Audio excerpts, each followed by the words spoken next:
அஸ்ஸலாமு அலைக்கும் வரஹ்மத்துல்லாஹி வபரகாத்து. அன்பிற்கினிய சகோதர சகோதரிகளே, இது இஸ்லாம் என்றால் என்ன தொடர் காணொலியில் 3ஆம் பாகம். மனிதர்களின் செயல்கள் பற்றிய குறிப்புகள் சம்பந்தமான ஒரு செய்தி.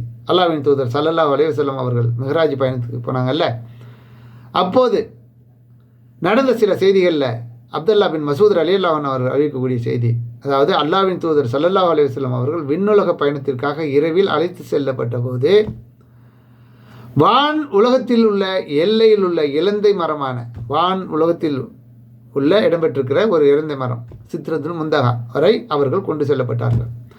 அந்த மரத்தின் வேறு பகுதியானது 6ஆம் வானத்தில் அமைந்துள்ளது. பூமியிலிருந்து மேலே கொண்டு செல்லப்படும் உயிர்கள் மரணித்தவர்களின் செயல்கள் பற்றிய குறிப்புகள் யாவுமே அங்குதான் கொண்டு சேர்க்கப்படுகின்றன.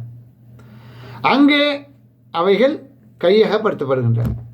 அதற்கு மேலே இருந்து கீழே கொண்டு வரப்படும் இறைவனுடைய கட்டளைகள் யாவும் அங்குதான் வந்து சேர்கிறது. அங்கே வானவர்களால் அவைகள் பெற்றுக்கொள்ளப்படுகின்றன. சித்ரத்துல் முந்தகா எனும் அந்த மரத்தை ஏதோ பிரம்மாண்டமான ஒன்று சூழ்ந்து கொண்டிருக்கிறது என்று அல்லாஹ் ரபுல் ஆலமீன் திருமறை குர்ஆன் 53வது அத்தியாயம் 16வது வசனத்தில் சொல்லக்கூடிய தங்கத்தாலான விட்டில் பீச்சுகளையே அது குறிக்கிறது. அப்போது அல்லாஹ்வின் தூதர் ஸல்லல்லாஹு அலைஹி வஸல்லம் அவர்களுக்கு 3 கட்டளைகள் இறைவனின் பூர்வமாக நேரடியாக வழங்கப்பட்டது. அதில் முதலாவது கட்டளை 5 வேளை தொழுகை. இதை நம்ம எல்லாம் நீங்கள் விளங்கியிருப்பீங்க. அதாவது அந்த மிஹ்ராஜ் பயணத்தில் தான் தொழுகை கடமையாகிச்சு. எப்படி கடமையாக்கப்பட்டது? அல்லாஹ் ரபுல் ஆலமீன் நேரடியாக அவர்களுக்கு 50 வக்து தொழுகையை கடமையாக்கியிருப்பான். அதை வாங்கிக்கிட்டு இறங்கி வரும்பொழுது 7வது வானத்திலேருந்து 6வது வானத்துக்கு வரும்போது மூசா அலைஹிஸ்ஸலாம் அவங்களை தடுத்து என்னென்னு விசாரித்து 50 வக்தில் அவன் மக்கள் தொழமாட்டாங்க, நீ போய் அல்லாஹ்ட்ட குறித்து கேளுங்க அப்படின்னு சொல்லி அனுப்பி வைப்பாங்க. இவங்க திரும்ப போக அல்லாஹ்ட்ட குறித்து கேட்க அவன் படிப்படியாக குறைச்சி கடைசியாக 5 வக்து தொழுகையை கடமையாக்கியிருப்பான். இந்த 5 வக்து தொழுகைக்கு 50 வக்து தொழுகைக்கான நன்மைகளை தருவதாக வாக்களித்து அல்லாஹ்வின் தூதர் ஸல்லல்லாஹு அலைஹி வஸல்லம் அவர்களுக்கு வழங்கப்பட்ட அந்த முதல் கடமையான தொழுகை இந்த நேரத்தில் அவர்களுக்கு நேரடியாக வழங்கப்பட்டது.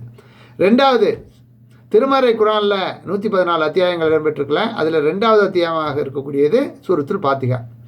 இந்த 2வது அத்தியாயத்தில் இடம்பெற்றிருக்கிற கடைசி 2 வசனங்கள் ஆமனர் ரசூலு பிமா உஞ்சிலன் ஸ்டார்ட் ஆகும் 285 286 ஆகிய இந்த 2 வசனங்களும் நேரடியாக நபி ஸல்லல்லாஹு அலைஹி வஸல்லம் அவர்களுக்கு வழங்கப்பட்டது.